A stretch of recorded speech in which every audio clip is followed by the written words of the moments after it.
almost, there you go. Good evening, everyone. I'm so glad we have another night together. We have 76 books. This is the book 76. I started this Master Book Club on March 31st, 2020. And this is a 76 book. And I'm so glad to be here. Enjoy Charlie, Reggie, and Arilia going to be together in this soon tonight with an amazing book called Profit First by Mike Holowitz. I'm not sure. Michael Holowitz, and I'm not sure the pronunciation is right. He's an amazing actor, an amazing writer. And the first time he was a rich person, he lost all his money. He coming back stronger with more experience, the way to run the money, save the money, and don't commit the stupidity for the first time. He say in the book, they will listen what sells soul. That's you. And that's me. In the world, best is where you are, and you serve it. It's going to be very easy. He talking about in the book about account system. The account system have two ways. One, all weight. There's a gap. Gap does mean general accepting accounting practice. This related to the money. They collect the money and it's existing operation account and put the money from the sales going to this account and then pay the expenses and the leftover is the profit. So this is the old way. So that means sales, expenses, and profit. In the new way, he talking about this account system is the money, existing operation. He put profit first and pay the expenses, and that means sales, profit, and expenses. So that means we have to get the profit first, say the profit first, and then whatever we have left over, we can spend it. He's talking about we have two accounts, two different accounts. That way we can make a deposit into different banks. And he's talking about the first bank, you have to have a existing operation account, it's a profit, owner's paid, taxes, government, and HST. He talking about you have to have three accounts: profit, owners pay, and taxes. And you have to make a deposit twice a month, the 10th and the 25th. The allocation, and the profit is 2%, and the owner's pay is 30%, and the taxes government is 50%, and the AST is 13%. And you have to make it, you can transfer monthly into this account. The second account, the second bank, you have to have the profits, the taxes, and the AST. Try to transfer every money to one account, to one bank, to the second bank.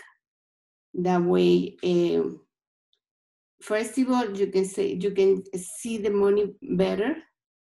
And when you transfer accounts in the bank, they charge you. If you doing your weight, doing less transactions, you can have a transfer free for the bank. And he talking about the deposit between the 10th and the 25th, the sales, from the sales for the company, and pay the expenses. He talking about something, for example, if you get $10,000 money for the company, you put into the bank number one, profit 2%, that means it's gonna be $200. Owners pay 30%, it's gonna be $3,000. Taxes, government 50%, it's gonna be $1,500. AST, 13%, it's gonna be $1,300. And then you transfer the 25th to the bank number 2 and pay the expenses and reduce your expenses just in case in the company it doesn't make enough money. The owners pay, sometimes you don't get paid, or sometimes you get less money, depends on the profit and depends on the income and the company for the month. And he's talking about discipline. The discipline is every 90 days, take quarterly distribution, check based on the profits of your business. Do this quarterly on the first date. 50% of the profit distribution and 50% to remain in an account reserve. Example, you have $200 for 3 months and $600 profit. For the check is $300. That's going to be for the owner's paid. Talking about the termination, your salary base, what you do 80% of the time, then what you will receive pay or replacement to do it. Set up how you want to be paid, bi-weekly or monthly. Monthly. That's what he said. Discipline is important. If you don't have enough, you owner pay the account to cover your salary, and then you don't get paid for that. I said that before. Until this top up with more income to the next distribution, phase comes around the 20th and the 25th. That's why Mike was talking about in this amazing book. For me, you can apply this not only in your business, and in your life, in your home, in your lifestyle. This is, and he say, try don't spend to have too much expenses, try to save money if possible. Even the 50 cents you have extra, way, keep the money and what you buy and watch all your expenses. Try to reduce everything you can. So let me know how your stuff turn out.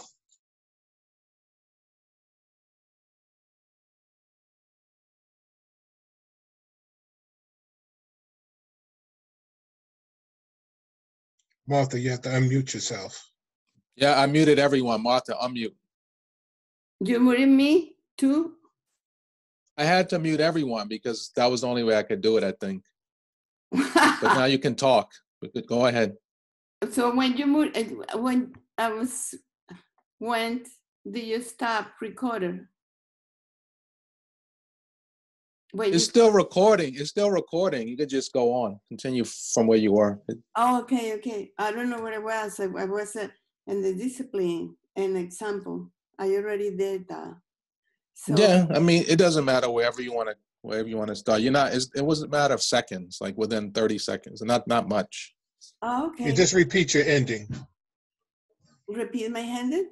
Yeah, just repeat your ending. The everything? No, just the last few sentences you just said. We couldn't hear you. I'm talking about I say the discipline and this account. He was talking about the special account we have for business. We can apply this not only a business and regular life, like home, because I think this is work for everybody, not only for a business. And very smart.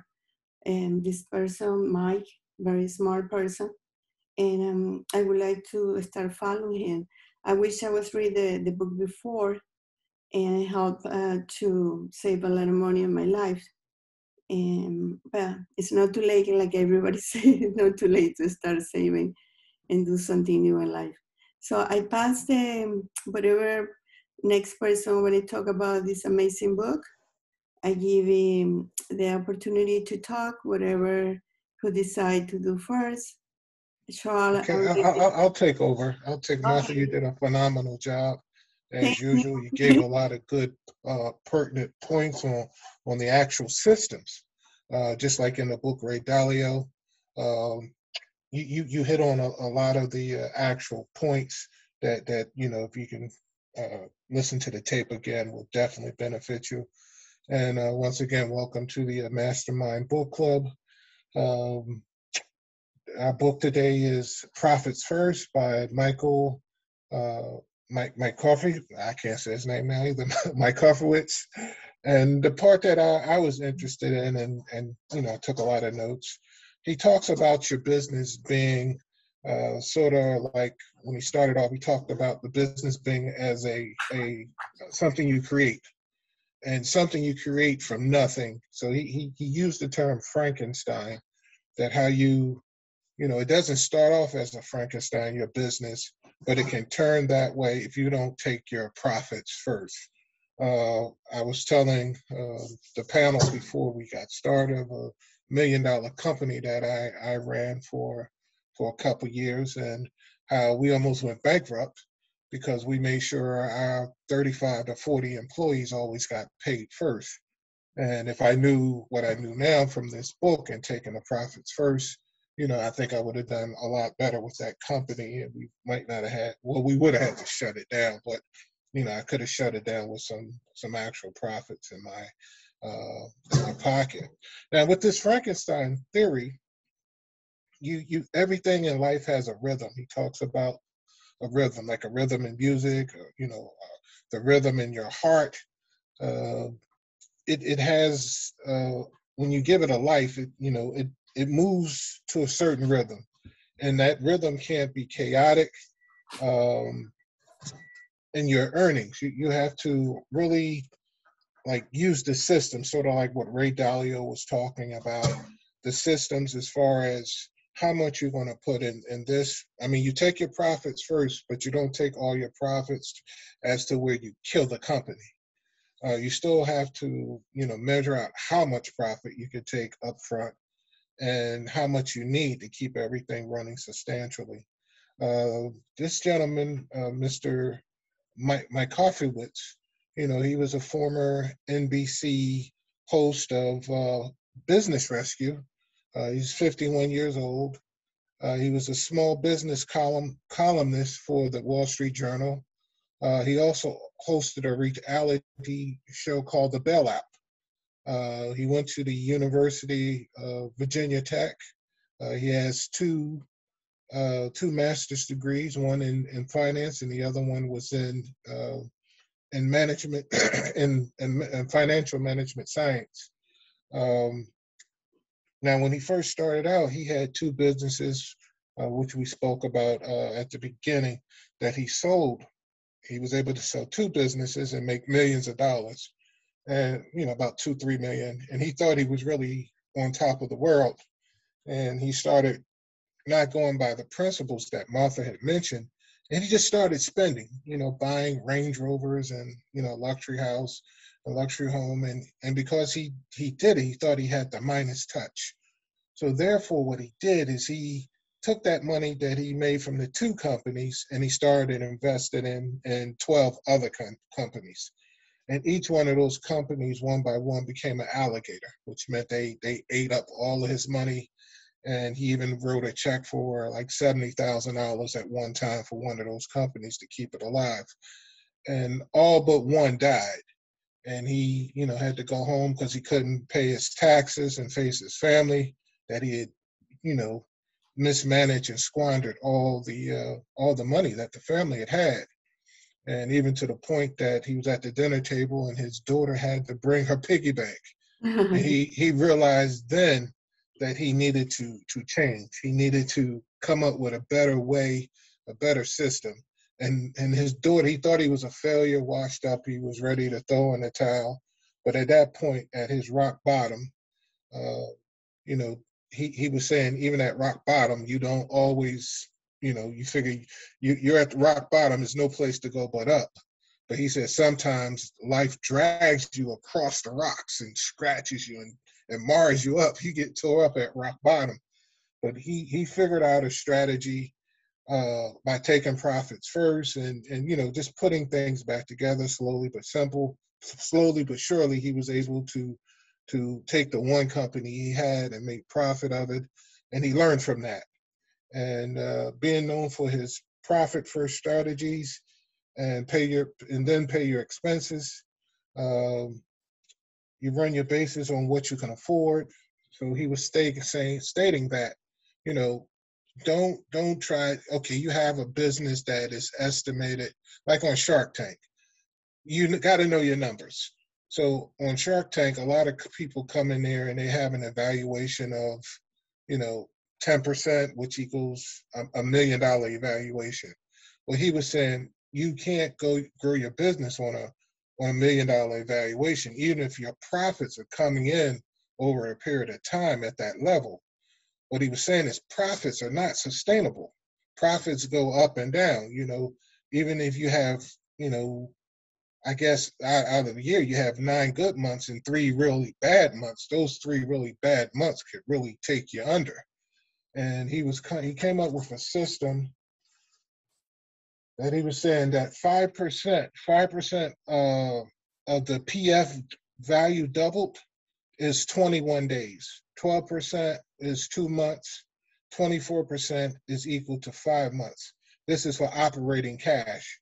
So the revenue, if the revenue is slow, your PF doubles, the longevity also doubles. He says the longer your profit funds, the more effective your company is running, which means less operating expenses, less than 10% of your revenue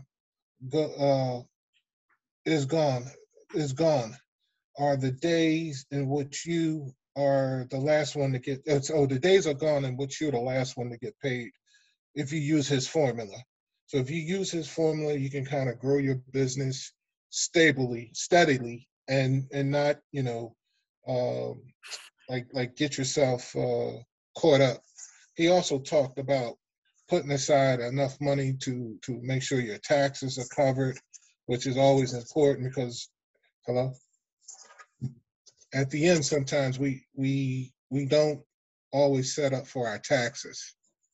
So that was an important thing that I got out, to make sure you pay yourself, set aside the money for taxes, set aside money to keep you sustainable if you have a lull or slow in production, to also set aside, I said, for your taxes, and then cover other operating expenses is what they talked about. I also spoke about the rhythm, with going back to the Frankenstein theory, your business has to have a rhythm, which it's profitable, and it's actually reality facing the day-to-day operations of what the business needs to be going. You can't pay yourself like 50% first, of course. Take 50% of profit. You still have to leave money to make sure your business is running smoothly. He also mentioned, and this is a good point, he said, for people out there who are just starting their business, he said to take a look at financial reports of other companies via the online websites for where they pay their taxes. And then you can get a base formula on how much profit you can take. It's formally the balance sheet or cash flow system. It says each year is divided by the net income by the total sales amount, which gives you, I guess, the profitability that you can probably take up front. So it's just like Moffat also mentioned this too, if I heard it right. There are certain percentages you have to, do your numbers, just like I said about the Shark Tank. Pretty much that's what I got from the book. It's an excellent book. He also has a couple other books that he had, like the Toilet Paper Entrepreneur. That's one of his other books. So it's definitely something to look at. And he also mentioned knowing your status. If you're like I was a sole proprietor, or if you have an LLC, like my company, one of the companies I run now is a sole proprietor. It's a consulting company. But you know, C Corp, S Corp, you have to know I guess, how all of these can affect and benefit your business. So these different status when you file or you set up your companies. Let's see if there's anything else, because that's about it for me. I'm gonna turn it over to Tawana. Do you have anything you want to talk about the book, or Aurelia? Aaliyah? I'm messing up names tonight. Aurelia, if either one of you want to have a moment to say something. Hi. No, I mean, Hi. Sorry. Who is that? no, Somebody go else? ahead, go ahead. Aurelia. So Aurelia, go ahead first. Since you're No, new. I mean, I was just going to say that, you know, you basically covered almost everything, and this is important to know, especially as like a young adult who is looking to venture out and possibly start her own business, but you know, I'm not quite there yet. So I just wanted to say this information is very, very informative for someone like me. Awesome. Thank you for sharing. Tawana, you still there? Yes. Okay, Can you hear me? Awesome. Yes, I can hear you now. Thank you. Okay, great. Actually, what I got from it is when he was speaking about the 4 accounts, and I kept like starting and restarting it to make sure that I got everything so I could write it down, like the profit account and the owner's pay account and the tax account and the operating expense account. Yes, like the system. So, That was the system she was right. talking about. Awesome. The thing too is like I never knew, because like even in Rich Dad Poor Dad, Robert Kiyosaki had always spoke about pay yourself first, and I heard of it before, but I still never, like acted on that, like, because I always felt like, paying myself first and the bills would go undone, and and like I wasn't taught that growing up. But then from what he said, that what his system and what he taught in his class was that when you pay yourself first, it kind of balances everything out.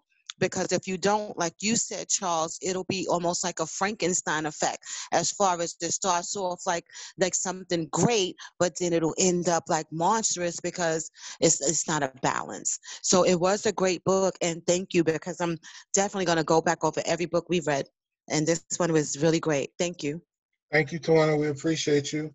So like he was saying in the book, pretty much, you can't let your business stress you out. You can't let your business, I guess, totally run your life. You have to have a balance, just like with a lot of the other books that we have gone over. He mentions balance a lot, and how to pick the right people. So once again, going back to Principles of Life and Work by Ray Dalio, you have to have a good system, have the right people there, and you pay the people who are most valuable. You pay them for their work, and you make them feel a part of the company. So that's good. Tawana, thank you.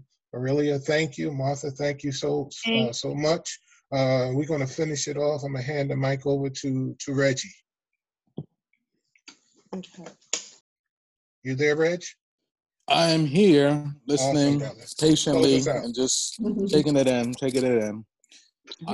You guys covered a lot. I mean, normally I would come back and do a whole presentation, but I think I might refrain from that tonight. Very good stuff in terms of profiting first, because ultimately you want to make sure that you're okay before everything else around you is okay.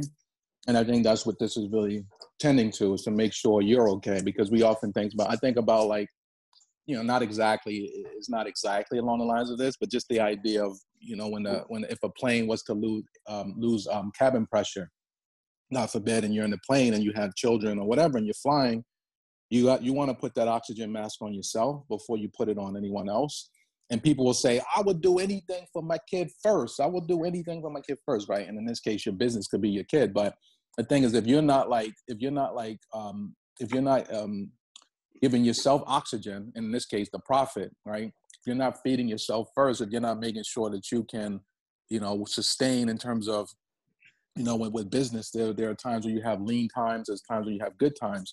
And if you get a little carried away and you're just taking that money and you're just wasting it, let's say wasting it, but using it up, whereas you should be putting some money away, almost like storing some money for the rough times.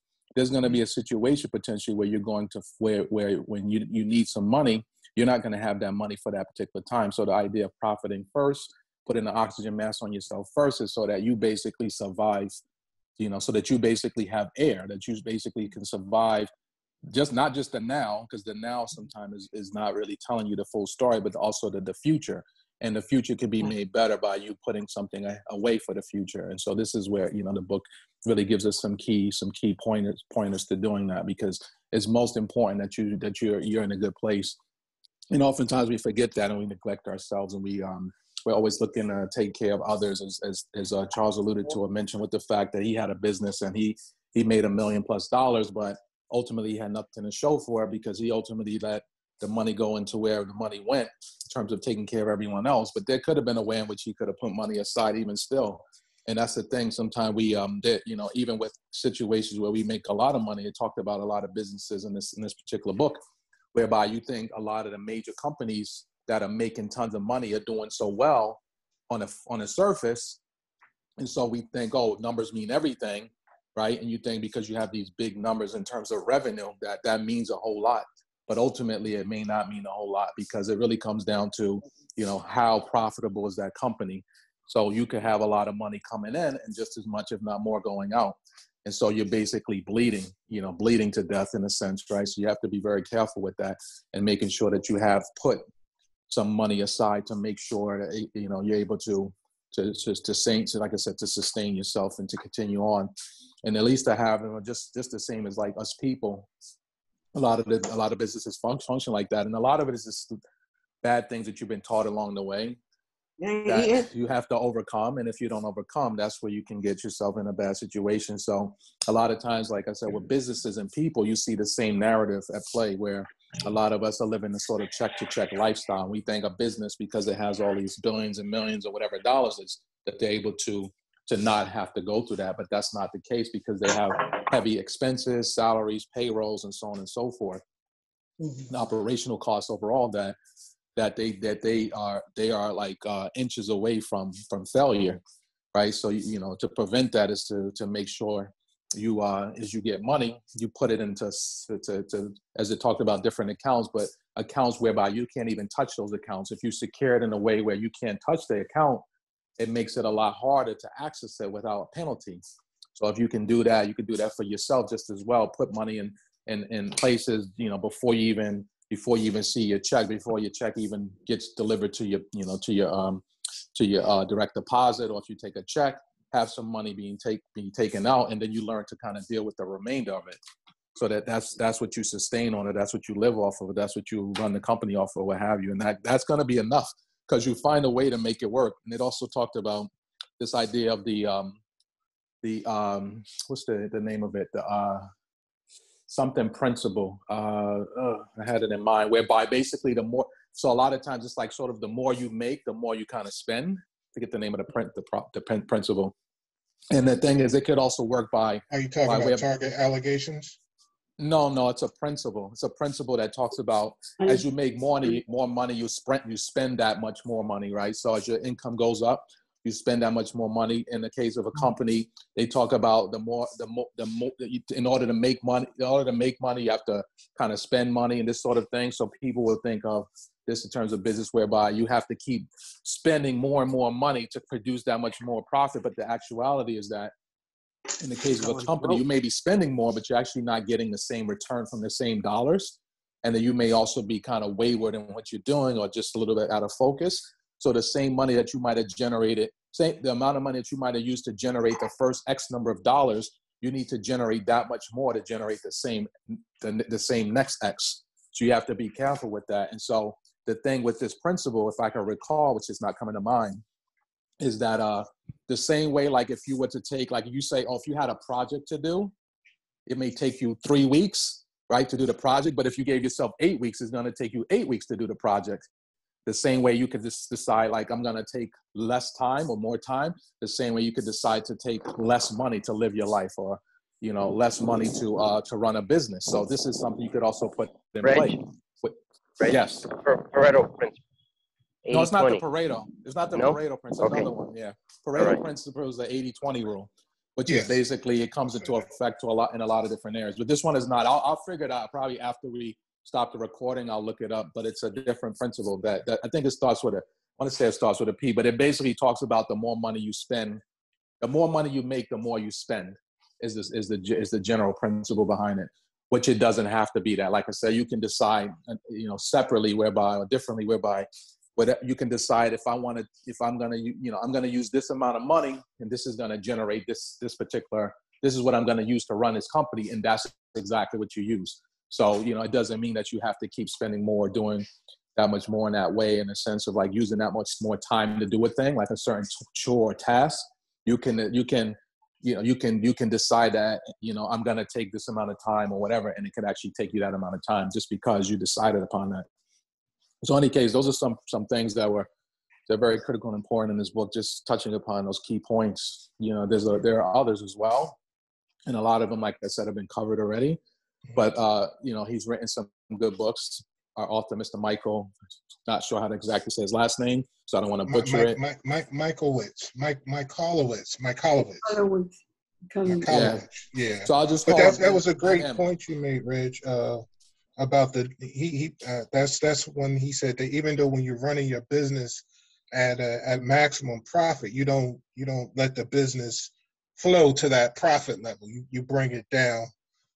You know, like so Martha had mentioned, you create an account, you take some of that money, and you kind of like forecasting, because you have money aside just for lean days. So that was an awesome point. And we're gonna turn this over to the Honorable David Diaz if he's available. If not, we're gonna. Hey. Awesome. Hey, awesome. Charles, He's here. you guys did an awesome job. Awesome, Martha, Reg, Charles. Aurelia, welcome, Aurelia. And Ty, I heard each and every one of you speak. I don't know if you can hear the wind where I'm at, but it seems to have dissipated a bit here. But I just want to leave you with these two things. Number one is this book I read almost twice. I listened to almost twice. And that is just the power of being in this program, in a mastermind club that assists you. And he talks about that, being in a mastermind that can assist your business. Obviously, in order to get into that space, you'd have to have a business. And some of us are attempting to have a business. Some of us are beyond that. And the reality is that it fits into your life. How does it fit into your life? Number one, what are your expenses on a monthly basis, daily basis? Are you measuring it? If you are, and let's say, taking an example, you have a $5,000 expense every month. That's your operational cost, equivalent to your operations cost for your person. How can you limit that? You know, are you an impulsive buyer? Can you cut it down by 5 or 10% the next month? And that's the challenge that we all face, whether it's in a business or in our personal lives. Are you attempting to do that? And the second thing is, you both mentioned it, which is paying your bills on the 10th and the 25th. I've been doing that for quite some time, and then I fell off the ball a few months ago because I was ahead of the game. But when I fell off the ball, everything bounced in the wrong direction. So you've got to make it a habit, and you've got to be persistent on it, because you can easily slide back, just as Charles said, that, you know, his company made $1 million in profit, but you can easily lose it if you're not careful on what you're doing, and the habits that you're supposed to have are in place. So that's my 2 cents on this. And I know that each and every one of you mentioned 10 to the 25th, but it's very, very important to keep a similar schedule, as well as to track your expenses on a daily basis and to postpone buying stuff, because we all have to postpone compulsive buyers if we want to be. But how many of us are compulsive savers if we want to be? Very few. So that's my 2 cents for our Mastermind Book Club, and you guys did an awesome job. I appreciated that you came through, Reg, Martha, Charles, and welcome Aurelia again, and Ty. And you know, the reality is, whether it's a business or your personal, you have to decide how you're going to manage your expenses. That's number one, because that's where all businesses fail. That's where all persons wind up either being very profitable or unsuccessful. I just found the law, the guy. So it's called the Parkinson's Law. It was developed by English writer C. Northcote Parkinson many years ago, and explains why most people retire poor. This law says that no matter how much money people earn, they tend to spend the entire amount and a little bit more besides. Their expenses rise in lockstep with their earnings. So it's called Parkinson's Law, and that was mentioned in the book as well. Awesome. Wow. And I'm gonna throw this formula in there. It says profit is divided by the net income by the total sales of the revenue number for each year. So that was the one of the formulas that he threw out. And with everybody tonight, I want to thank everybody for being on. And this concludes our book, Profits First by Michael Kokowitz. Excuse me for butchering his name. And like I said, I thank each one of you for being on. And we're going to start the recording now. So until next week, we wish everybody safe journals. Thank you. So God bless everyone. Once again, thank you for coming tonight. Thank you, guys. All right, so we can stop the recording. Aurelia, we're not done. Did you stop it, Martha? No, you haven't stopped it yet. I stop it. I didn't hear it. Oh. There we go. No, looks like it's still going.